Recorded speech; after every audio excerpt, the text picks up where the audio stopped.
Vibrating body जो हो, ये क्या होती है? वाइब्रेटिंग बॉडी आगे पीछे हरकत कर रही है। जैसे इस स्प्रिंग को खींचेंगे, स्प्रिंग को खींच के हम छोड़ देंगे तो ये बड़ा स्लिंकी स्प्रिंग होता है, ये इजीली आगे पीछे मूव करेगा। ये किस सतह पे होता है? ये सतह कौन सी होती है? फ्रिक्शनलेस सरफेस होती है। कौन सी होती है? फ्रिक्शनलेस। फ्रिक्शनलेस इसलिए कहते हैं कि इस पे जो है वो इजीली क्या कर सकता है? मूव कर सकता है। बात समझ आ रही है? ये है आगे पीछे। मीन पोजीशन वो होगी जहाँ पे वो साकन होगा, पहले जहाँ पे वो साकन था। जैसे एक झूला है, बच्चा झूला झूलने लगता है, जब वो बैठा हुआ होता है बिल्कुल, वो उसकी पोजीशन जो है वो उसकी क्या होती है? मीन पोजीशन होती है। यूं ही हम पकड़ के छोड़ेंगे उसको, ले जाके कहाँ पे ले जाके छोड़ेंगे? अगर मैं इधर बात करता हूँ, मैं ए पे ले जाके उसको छोड़ूंगा तो मैंने उसको अनबैलेंस किया है। तो अनबैलेंस किया है मैंने, उस पर एक फोर्स लगाई है, और वो जो है हुक लॉ के मुताबिक F इज़ इक्वल टू के एक्स होती है। जितना मैं ज़्यादा उसको इलोंगेट्स करूँगा, मतलब उसको खींचूँगा, उतना फोर्स लगाऊंगा, उतना ही उसमें डिस्प्लेसमेंट होगा। बात समझ आ रही है? फिर के यहाँ पे कांस्टेंट आता होता है। अब इस तरह है कि आप क्या करोगे, ओ से आप उसको खींचोगे, ए पे ले जाकर छोड़ोगे, तो इसमें स्लिंकी स्प्रिंग में जो स्ट्रेचिंग की वजह से है, यानी सिंपल सी बात है, जब उसको स्ट्रेच किया तो उसमें रिस्टोरिंग फोर्स जो है उसको ओ की तरफ लाएगी। रिस्टोरिंग फोर्स जैसा कि उसके नाम से ही ज़ाहिर है, जो उसको रिस्टोर करती है, यानी कि उसको अपनी वापस हालत में लेके आने की कोशिश करेगी। अब यहाँ पे है, ठीक है, तो न्यूटन का पहला कानून कहता है कि वो ए से ओ की तरफ तो आ गया रिस्टोरिंग फोर्स की वजह से। अब जितना मैंने खींचा उतना तो वापस आ गया, लेकिन अब ये फ्रिक्शनलेस सरफेस है, तो ऐसे है कि अगर कोई चीज़ बॉडी मूव कर रही है तो मूव करती रहनी चाहिए according to first law of motion. ठीक है, तो वो ओ पे रुकेगी नहीं, बल्कि बी की तरफ मूव कर जाएगी। यूं ही वो बी की तरफ मूव करना शुरू करना करेगी, पीछे की तरफ उसको एक फोर्स खींचना शुरू कर देगी। कौन सी? Restoring force. वो हमेशा ओ की तरफ होगी। जब मैं ओ से बी की तरफ जाने की कोशिश करूँगा, वो उसको ओ की तरफ खींचना शुरू करेगी, और यहाँ पे एंड पे जाके, ठीक है, फिर वो वापस, यानी रिस्टोरिंग फोर्स हमेशा किस तरफ होती है? ओ पोजीशन की तरफ होती है। जब मैं इधर, वो वापसी इधर आएगा रिस्टोरिंग फोर्स की वजह से, वो फिर इधर नहीं रुकेगा इनर्शिया की वजह से। दो चीज़ें सिर्फ, इनर्शिया और रिस्टोरिंग फोर्स, ये आगे जाएगी फिर वापस आएगी। बात समझ आ रही है? अब इसमें एक चीज़ डिस्कस करनी है कि फोर्स की वजह से इसमें एक्सेलरेशन पैदा हुआ है। एक्सेलरेशन, मेन एक्सेलरेशन हमने डिस्कस करना होता है। एक्सेलरेशन का मतलब होता है तेज़ होना। अगर कोई चीज़ की स्पीड कम हो रही है तो एक्सेलरेशन उस तरफ होगा, यानी ऑपोजिट होगा। अगर किसी चीज़ स्पीड ज़्यादा है तो एक्सेलरेशन क्योंकि ज़्यादा हो रही है तो वो फिर एक्सेलरेशन मतलब तेज़ होना। स्पीड अगर ज़्यादा हो रही है प्लस होगा, कम हो रही है तो माइनस होगा। माइनस का मतलब है उल्ट, जिस तरफ जा रही है उस तरफ नहीं। अगर मैं वापस ओ ए की तरफ जाने की कोशिश करूँगा, ए जो है क्योंकि कम होगी स्पीड, मैं मीन से एक्सट्रीम की तरफ जाऊंगा तो स्पीड क्या होगी? कम। जब स्पीड कम होगी तो एक्सेलरेशन माइनस होगा, तो वो ओ की तरफ होगा। जब मैं वापस आऊँगा तो स्पीड ज़्यादा होती जाएगी, ओ पे ज़्यादा से ज़्यादा होती है। जब मैं ओ की तरफ आऊँगा तो स्पीड क्या होती है? ज़्यादा होती है। बात समझ आ रही है? स्पीड क्या होती है? ज़्यादा होती है।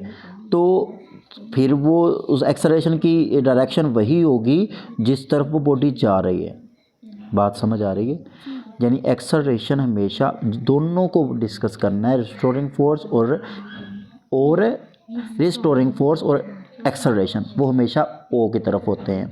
ठीक है, तो ये ऑसिलेटरी मोशन एक हॉरिजॉन्टल मास स्प्रिंग सिस्टम दिखाया गया है, जिसमें आपने उसको क्या करना है? एक्स डिस्प्लेसमेंट तक उसको खींचना है, एफ उस पर फोर्स लगती है, तो F is equal to minus k x. ये मैंने जो आपको बताया, ये हुक लॉ के मुताबिक अप्लाइड फोर्स है। ये कौन सी है? जो आपने अप्लाई की। और ये फोर्स कौन सी है? रिस्टोरिंग फोर्स है, जो उसको माइनस के एक्स है, यानी उतनी ही होगी but opposite in direction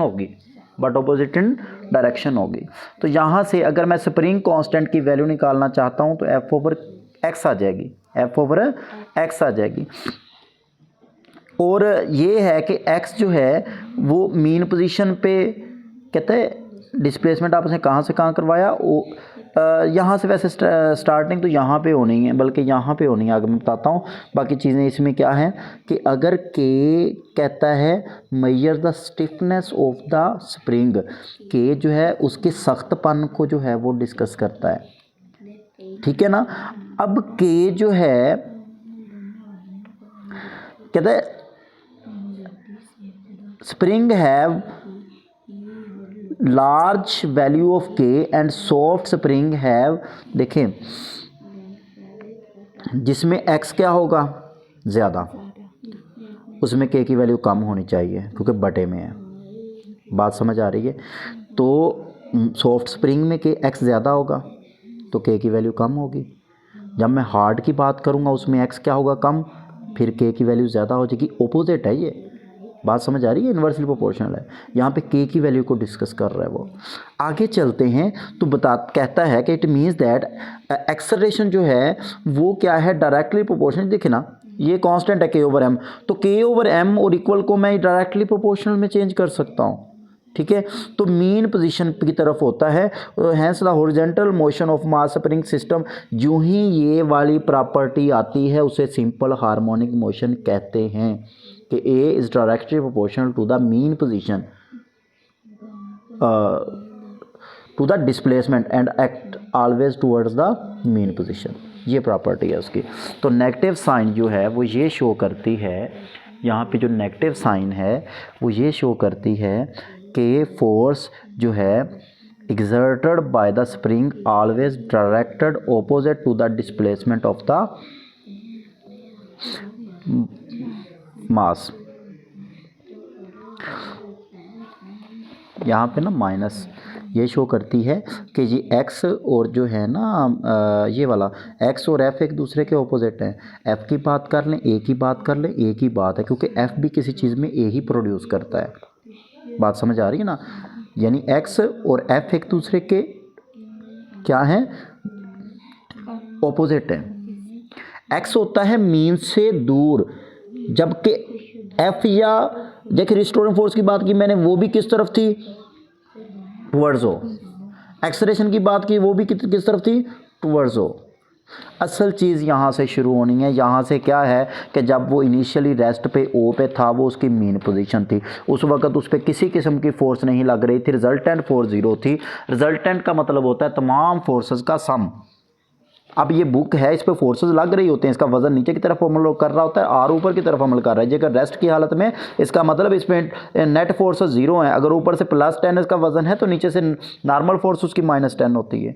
forces under होती हैं, लेकिन हम जब बात करते हैं उसकी मूवमेंट की बात करते हैं तो हम उसका रिजल्टेंट फोर्स नेट फोर्स लेते होते हैं। और नेट फोर्स क्या है, उस पर 0 है जब हमने उसको खींचा नहीं है। मैंने क्या किया, एक्स पे ले जाके छोड़ा, ए पे ले जाके छोड़ा ना, ए पे ले जाके छोड़ेंगे तो रिस्टोरिंग फोर्स उसको ओ की तरफ लाएगी। रिस्टोरिंग फोर्स की वजह से वो पीछे की तरफ मूव करेगा, ओ पे जाएगा। लेकिन रिस्टोरिंग फोर्स देखें, यूं ही वो ए की तरफ आना शुरू करेगा, कम से कम होती जाएगी। रिस्टोरिंग फोर्स F = kx है और आपको पता है कि ओ पे x जो है वो 0 है। यहाँ पे आकर रिस्टोरिंग फोर्स 0 हो जाएगी, ये उसको ले जाना बंद कर देगी एक दफ़ा। बात समझ आ रही है? लेकिन मैंने जो आपको बताया इनर्शिया बताएगा वो, कि इनर्शिया की वजह से वो क्या करेगा। अब देखें, however the mass gains speed as it moves, यूं ही हम पता है कि ओ की तरफ जाते हैं तो स्पीड ज़्यादा से ज़्यादा उसकी होती जाती है। बात समझ आ रही है? यूं ही हम इधर से निकलना शुरू करेंगे, रिस्टोरिंग फोर्स उसको पीछे की तरफ खींचना शुरू कर देगी। ठीक है, इनर्शिया की वजह से वो ओ पे नहीं रुक सकेगा। इनर्शिया क्या है, किसी जिस्म की अपनी हालत में चेंज होने के ख़िलाफ़ मज़ामत जो होती है। सिंपल सी बात है, इनर्शिया क्या है, अगर वो हरकत कर रही है तो हरकत करती रहेगी, अपनी हालत में तब्दीली नहीं लाएगी। अब वो पे नहीं रुकेगी। यहाँ पे देखें, रिस्टोरिंग फोर्स बंद होगी थी लेकिन इनर्शिया उसको नहीं रुकने देगा। वो अपनी मोशन चलाता रहता है, बी पे पहुँचता है, लेकिन बी पे पहुँच गया।